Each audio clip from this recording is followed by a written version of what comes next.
Welcome to Business Innovators Radio, featuring industry influencers and trendsetters sharing proven strategies to help you build a better life right now. Hello, listeners. Welcome to Business Innovators Radio. This is your host, Constant Taylor. Today, we have a very special guest on the show, and they're going to share some very exciting information with us. So, if you're looking to increase your personal and professional effectiveness, then you've come to the right place. Our special guest today is Diane Windingland.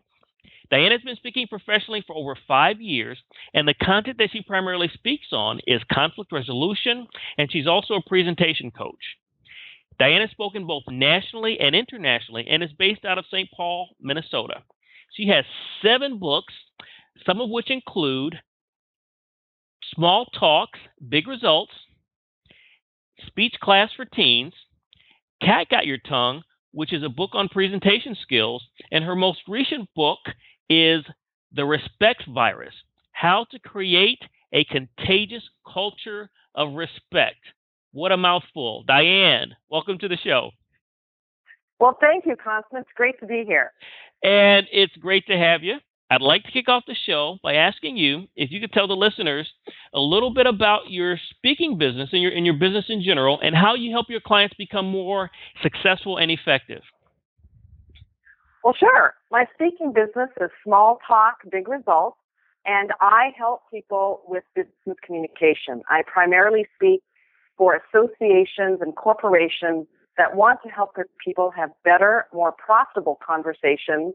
And in addition to conflict resolution, I have a few other topics such as networking or strategic storytelling. As a presentation coach, I speak with and coach business executive, department teams, conference speakers on how to strategize, create, and deliver high-stakes presentations. So what are some of the problems that your clients typically face, and how do you help them work through those? There are 2 basic problems, both in business communication conversations and in business communication presentations. The first problem that I see all the time is a lack of confidence. And that is where there's a lack of belief in self, or people are very worried about what other people are going to think. And sometimes the lack of confidence is also a result of lack of skill. They don't know what to do. They don't know how to start a conversation. They don't know how to break through a gridlock conversation. Or if in presentations, they don't know techniques for audience engagement. They don't know how to get away from their notes or from using PowerPoint as a crutch. That's one problem. The other problem I see a lot is the general topic of poor communication skills. And in what I speak on conflict resolution especially, the biggest problem within that I see is a lack of perspective taking, where there's a lot of misunderstandings based on assumptions, especially on assumptions of intent. And then related to that with speaking is I see a lot of speakers that don't focus on their audience's needs. They don't really know why the audience would care. Now, that's 3 very broad areas. Let's start with the feeling of inefficacy or fear. How do you help them work through that? Well, part of it is, first of all, the mental part, where they have to think about, what are they afraid of? Are they afraid of what people are going to think? Are they afraid they're going to perform badly? If we can articulate what they are afraid of, then we could address it directly. And I've often felt that, or I've often seen with people, and even in myself, is the fear of what people are going to think, the fear of being judged, is the biggest fear. And one of the things that can overcome that is having a passion for what you're going to be talking about, and to think of it as giving a gift to the other person, because you're going to give them a gift of help. You're going to give them a gift of your topic if you're speaking. So there's that mental part. And then there's also the physical part of confidence. Have you seen the Amy Cuddy TED Talk on body language by any chance? I have not, but I'm going to write it down and take a look at it.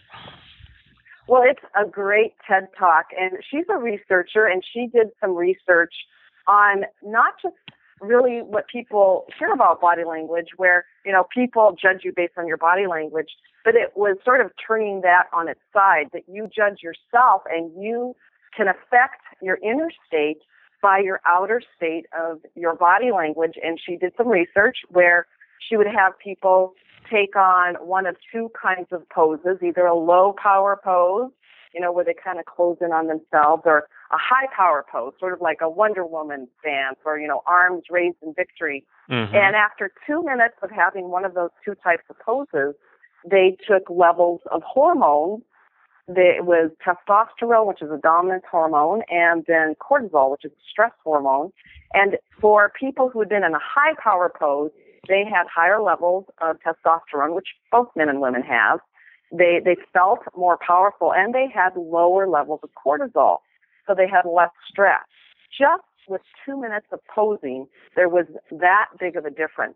Wow. And then they did an interview situation, and the people who had been doing the high power poses were in a blind situation. The researchers watching the interviews did not know who had done what pose, and the people who had been in a high power pose were the ones that others wanted to hire. And I have found you can apply that in so many situations. Before I speak to a group, I might just stop into the bathroom for 2 minutes, and I kid you not, I'll go into the stall, and I'll do that Wonder Woman pose. And if nobody's in the bathroom, I might actually even talk out loud or in my head, say, I am powerful. I am smart. I can make a difference. And you after you do that for 2 minutes, you're like ready to conquer the world. So just changing the physical, changing your attitude, having an attitude of wanting to help and being passionate about what you're saying can make a huge difference to confidence. That and practicing skills. Very, very powerful information. I've had my hands raised for the last 2 minutes, so if I start to dominate the conversation, you know why. Okay. So now, presentation skills. How do you help people with poor presentation skills improve in that area? Well, I usually start with the focus on the content, because even though you've probably heard it said, it doesn't matter what you say, it matters how you say it. Mm-hmm. I don't believe that's true. How you say something is definitely important, but what you say is what's critically important. Mm-hmm. And to create content that will address the audience's needs and give them benefits. And that includes having something that's organized that they can follow, having engaging elements like relevant stories, not just stories to have stories, but to have stories that are relevant to your topic, because that is, in my experience, the number one thing that you can do aside from activities to engage an audience. Because once you're telling a story that has some kind of problem to be overcome, people start making a movie in their mind, and they're vested in this story. And as a presenter, one of the great things about telling a story is that you shouldn't need notes to tell a story. Mm-hmm. You can make it like a movie in your mind, and it can make for a much easier presentation. Some of the best advice I ever got on presenting was tell a story, make a point. Tell another story, make another point. Tell another story, make another point.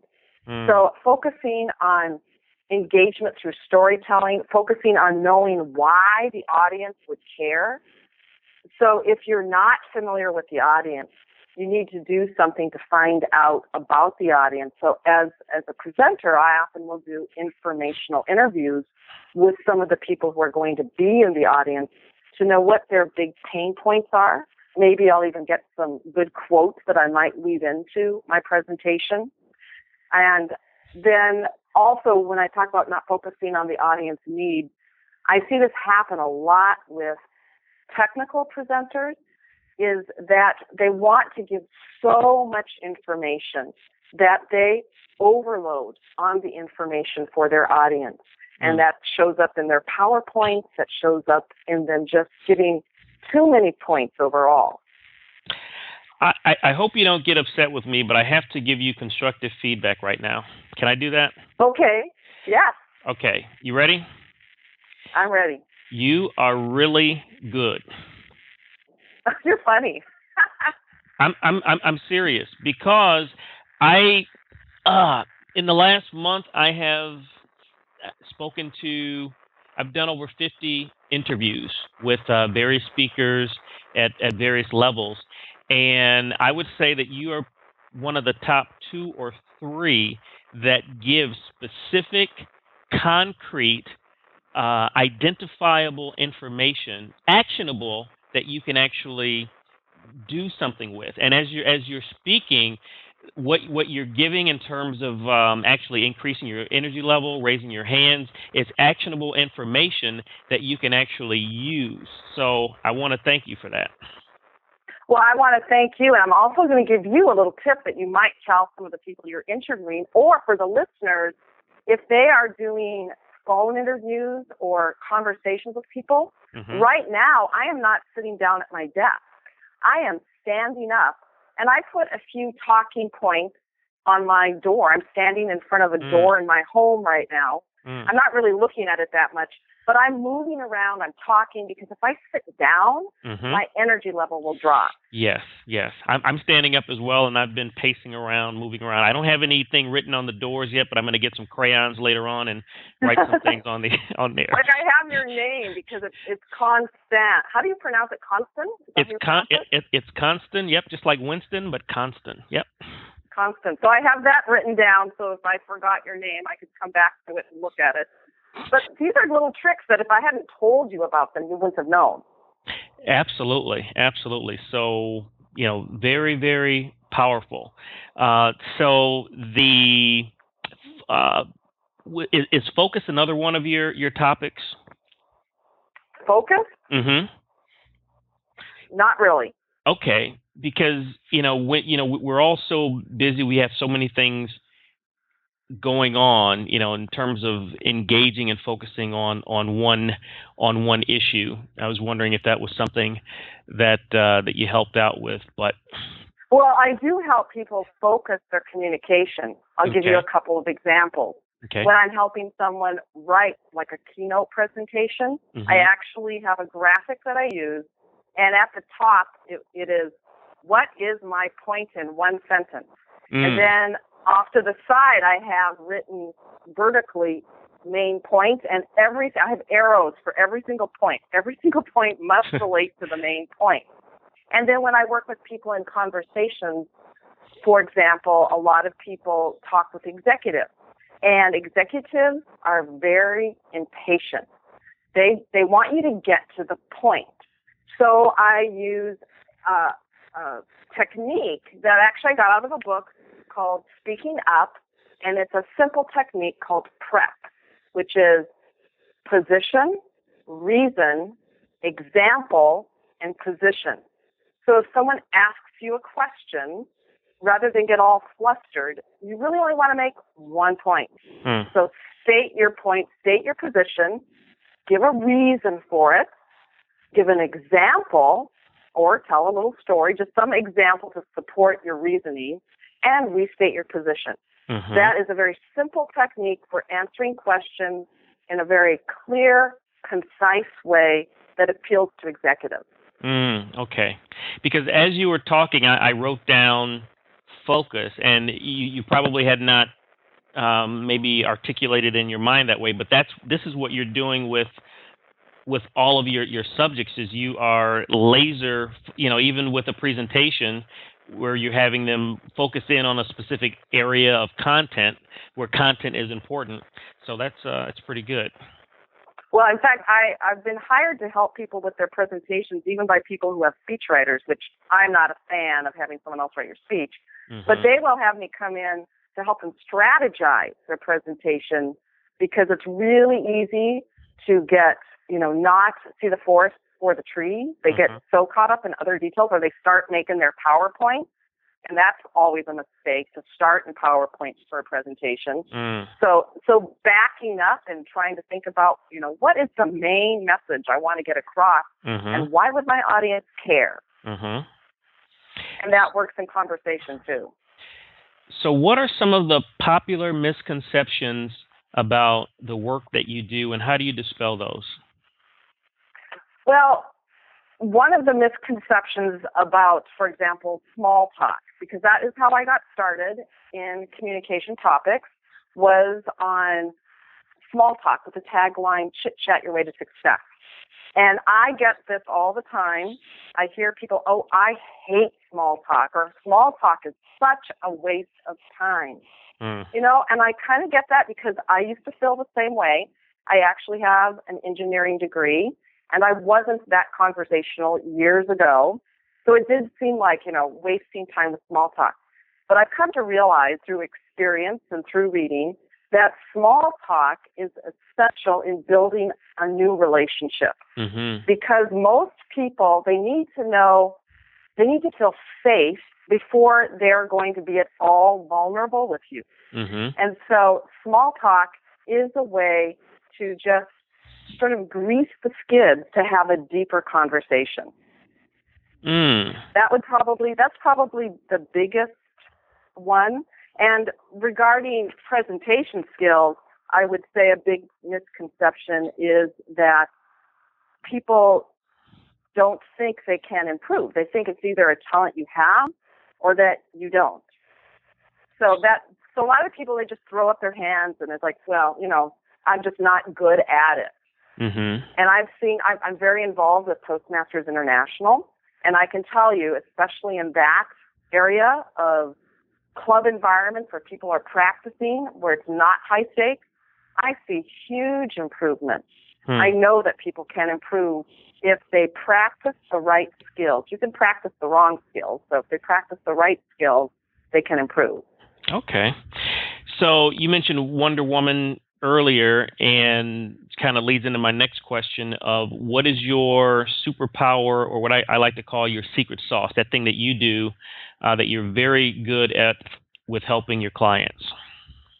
Well, Constant, I think you have given me my secret sauce. I'd never thought of it in terms of focus before, but I would say that I ask the right questions that make people focus, that make people think about what their audience really needs. When I'm talking with a meeting planner, I ask them questions about the pain points of their audience, what the objective is for this conference that I'll be speaking at, what would make it a home run. It's like I want to know what this audience needs and what that meeting planner needs. And when I work with people who are doing presentations, I'm a very audience-focused presenter. Yeah. In terms of, it's like, without the audience, you really don't have a presentation. So what is it that you want your audience to think, feel, or do at the end of your presentation? And start with that before you start making the presentation. Yeah, and I kind of saw that as your superpower, because it's really, it can be mind-boggling and overwhelming, the amount of things that you have to do to accomplish an objective or an assignment, and you seem to just really just hone in like an eagle and go right to the source of what needs to be done. Well, why waste time? Absolutely. And speaking of time, time has blown by so quickly that we have to wrap this down. So let me ask you this: if there is one concept, thought that you would like to convey to the listeners, so that, if you guys don't get anything else out of this awesome discussion that Constant and I just had, this is what I want to leave the listeners with, what would that be? Well, I guess if I can quote Stephen Covey from his book, 7 Habits of Highly Effective People, I think it was habit number 5, seek first to understand, then to be understood. If we seek to understand others, if we try to get their perspective, if we try to know our audience, that is what's critical in communication. Now, if the listeners would like to get in contact with your organization, learn more about what you do, and possibly engage with you, what's the best way for them to do that? It would be to go to one of my 2 websites. My website as a professional speaker is smalltalkbigresults.com. And my website for presentation coaching is virtualfeaturecoach.com. Excellent. Diane, thank you so much for coming on the show. That was very powerful information that you shared with the listeners, and we really appreciate it. Well, thank you, and have a great day. Thank you. Thanks for listening to Business Innovators Radio. To hear all episodes featuring leading industry influencers and trendsetters, visit us online at businessinnovatorsradio.com today.